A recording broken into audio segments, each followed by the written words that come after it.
They said no melody should ever make the air bleed, yet when Paganini played, even silence trembled. In the grand halls of the land of dawn, Paganini was once a celebrated virtuoso, a violinist whose music could stir hearts and command attention. But admiration turned to fear when whispers spread that his music carried something unnatural. Each note he played lingered too long, as if alive.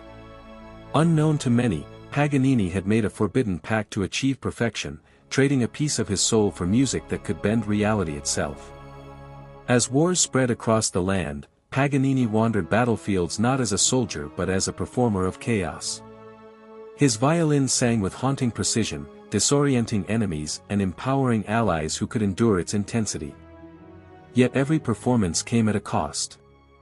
Shadows crept closer to him with each note, tightening the grip of the unseen force he had bargained with. Heroes began to hunt him, believing he was the source of unnatural disturbances.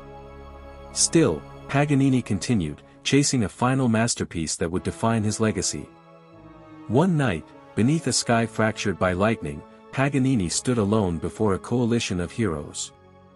They demanded he stop, to end the suffering tied to his cursed music. Instead, he raised his violin. The first note shattered the ground beneath them. The second twisted the air into violent waves.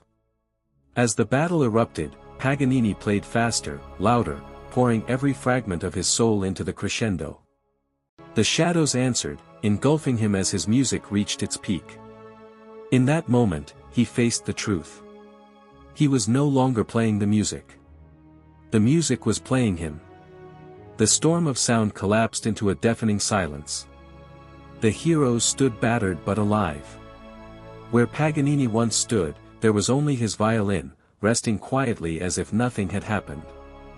The shadows receded, leaving behind a stillness that felt unnatural. Some believed he was destroyed.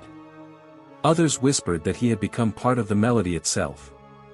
From that day on, faint echoes of a violin could sometimes be heard across the land of dawn, especially before battles began.